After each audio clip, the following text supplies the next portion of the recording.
malalim na dahilan, but laging problema. Can you provide an overview of the online voting and counting? What do we have in mind? Dahil syempre, yung cybersecurity ang laging kinatatakutan ng lahat.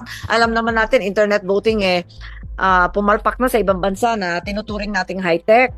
Ano ba more or less yung itsura, tsaka ano yung safety features, and will there be mechanisms for our OFWs to verify exactly how they voted, how it was recorded and counted? Yes, but in fact, there will be a pre-registration, but with the kind indulgence of the Honorable Chair and Your Honor, can I ask the IT expert of the Commission?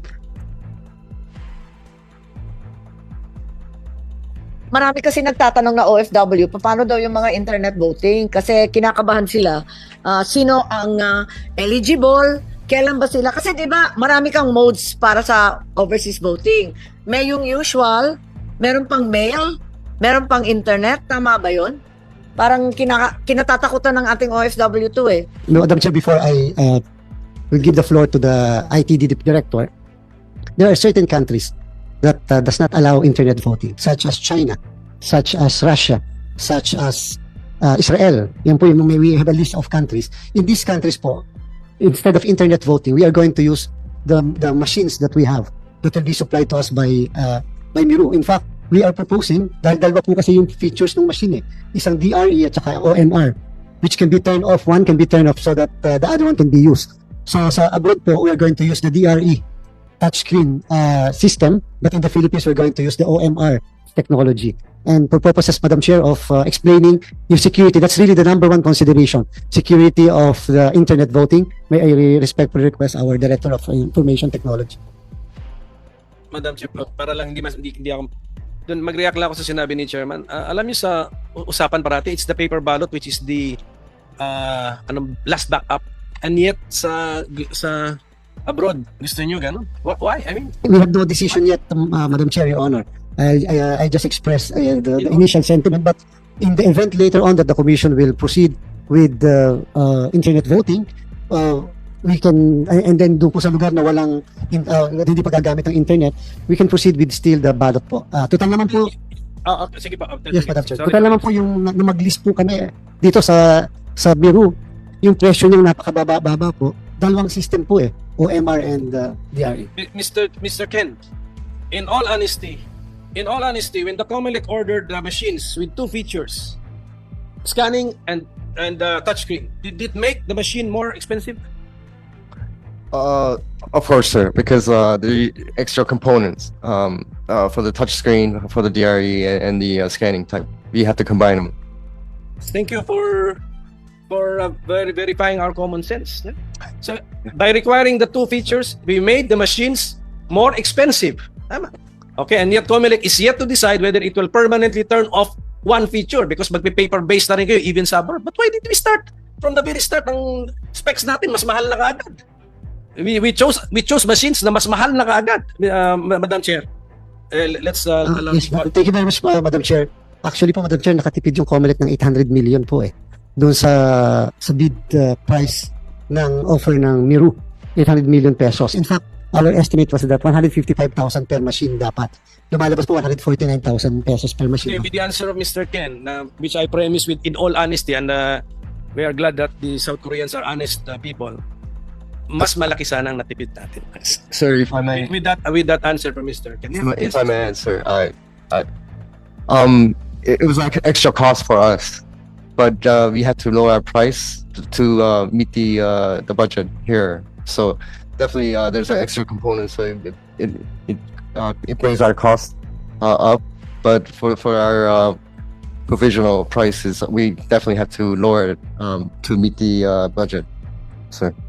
Therefore, common sense tells us that if without that extra cost, you could still lower your price a bit more to the extent of that extra cost, Mr. Ken. I mean, we're just using common sense here. But thank you for your honesty. I mean, that's the correct answer I anticipated, Madam Chair. So, sana pag-isipan po ng COMELEC yun kasi parating pinag-uusapan dito like dalawang backup, and then the third backup, it's always the last backup is the paper ballot. Parating ulit-ulit. Hindi lang sa hearing na to, even before. Ganun naman talaga And yet the plan is to dispense with the paper ballot in the overseas.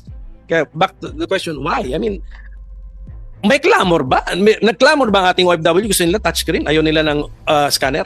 Wala naman po, Madam Chair. But kung makukuha naman namin na mababa ang na presyo, kasi nga po binabaan naman po ng garo in all fairness sa kanila na dalawang feature, why not? So that we will have that option. But base po kasi sa offer talaga nila, Madam Chair, try to imagine, bundled po kasi ito bundled. Kasama yung ballot boxes, kasama ang balota, kasama and the printing of the ballots.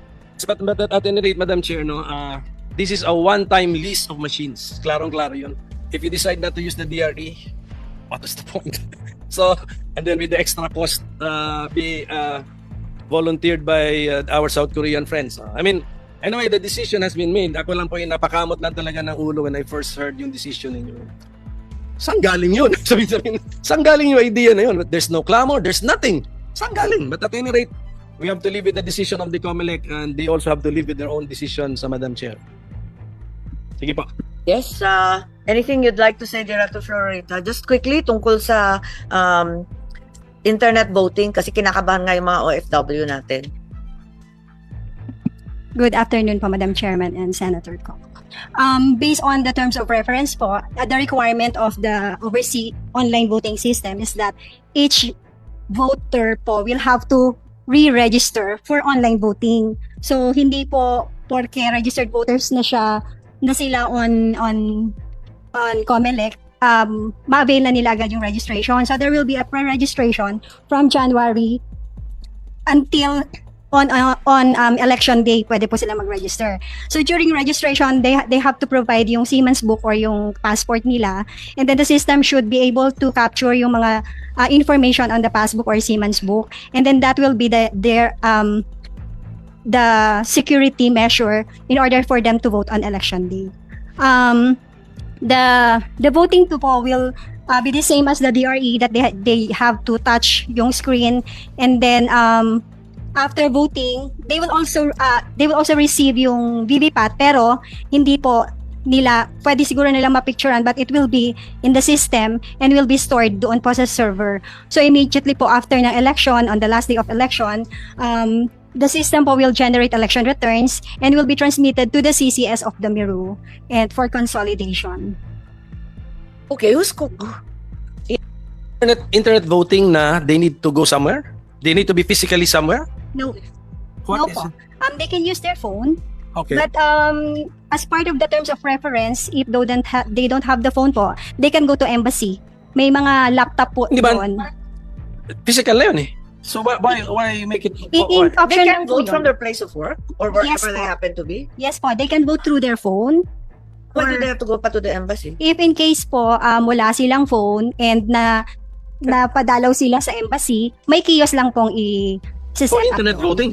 For the internet voting. At the same time, that general area has a machine. One laptop lang po for each post. For the internet voting nga. For the But internet for the voting. physical voting. Meron pang physical voting? Ano ba Wala. ito? No. You will designate countries totally internet voting siya? Wala siyang machine? So, you will, Country yan. paano yun? Paano yung sabi nyo, you need to re-register? You will force the Yeah, because OFWs the- to re-register in the chosen country? Because the OFWs are very confused. Saan sila sakop? Kasali ba sila dun sa internet voting o dun sa paper ballot? Parang litong-lito na lahat. If it's a per country approach, they're forcing the OFWs to re-register kasi ang unang salita ni Ma'am, they have to re-register. Pre or re? Yeah, they have to pre-register. Pre-register. It's just like, but yes, still, kailangan pa rin nila ng action. Kailangan pa rin ng action from the voter. So if you choose whole countries, force ang mga OFWs in that country to so-called pre-register, which is actually re-register.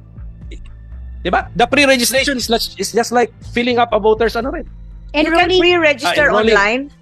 yes po. Part of the online voting system is the enrollment for the voting, internet voting. They can use their Ang phone. mas litong-lito na talaga rito ay yung mga seaman. Yung Pag mga hindi- seaman, kapag nagpalaot, paano ba sila? Sakop rin sila nito? Online pre-registration? On board? Yes po. Using their phones. And then because they belong to how come they are considered to have belonged to the country where internet voting is the requirement? Which is that country? Kanabot.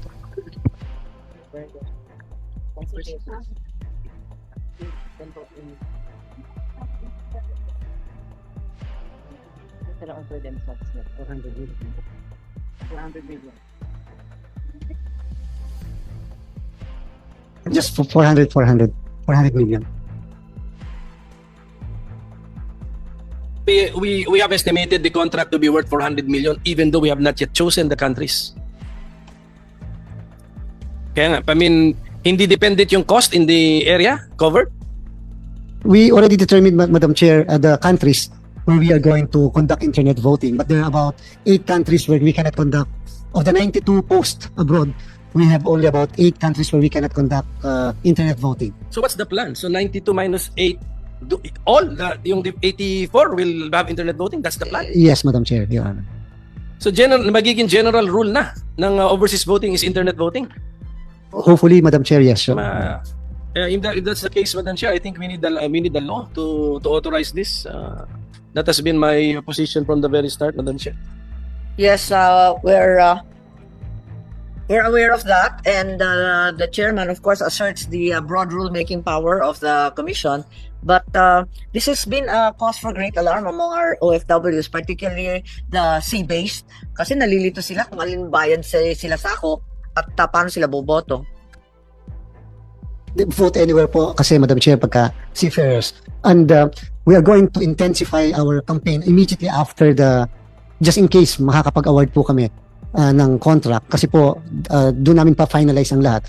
But we will definitely intensify, and our hope is really to announce to our overseas Filipinos, Madam Chair, if I may, during the 2022 election, we have only 1.697 million Filipinos registered. And of the 1.697, 40.59% voted, the highest in our history.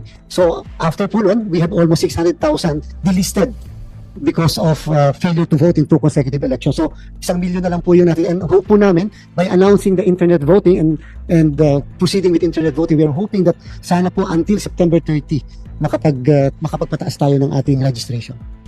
Well, that's the hope. But di ba, kapag may internet voting, doon sa bansang yon, ibig sabihin wala ng mail or personal voting. Paano yung mga lugar kung saan talaga dumadayo yung mga OFW natin sa konsulado, sa embassy, hindi na sila makakaboto doon. Baka mabawasan na naman. So, Madam Chair, we're still going to put, kaya po may kiosk kami nalalagay pa rin. So you mean to say, all 3 types of voting will be available in certain countries. Personal, mail, and internet. Whereas in other countries, purely internet or purely personal? Internet, Ito, Madam Chair, and personal, especially kapag tama po, napunta sa embassy, gusto nyo dun bumoto using the kiosk. We're going, because in the 110,000 machines that we are going to list to Miru, mga 300 po na machines doon ang kakailanganin namin for na malagay sa mga embassies or consulate, and together with, of course, the internet voting. Oh, Minority Leader, akala ko kasi pagka-internet voting, it's a whole country approach. So, Yes, Madam Chair. what's the purpose of a machine? Kasi nga po, as mentioned by the Honorable Chairperson, in the event that the voter, the Filipino overseas voter, will not do not want to use his cell phone or iPad or laptops, then there's always a kiosk in the embassy. To cast the vote through internet voting. Through internet, yes. It's a laptop. Yes. That's not a Miro machine. Yes. no longer personal voting. That's still internet voting. Yes. Yes, Madam Chair. That's internet voting. But what are those 300 Miro machines? Are those laptops? Because we have 17 countries, Madam Chair, and Your Honor, that will not allow. I correct myself. It's not 8. It's 17. It's 17 countries that does not allow internet voting.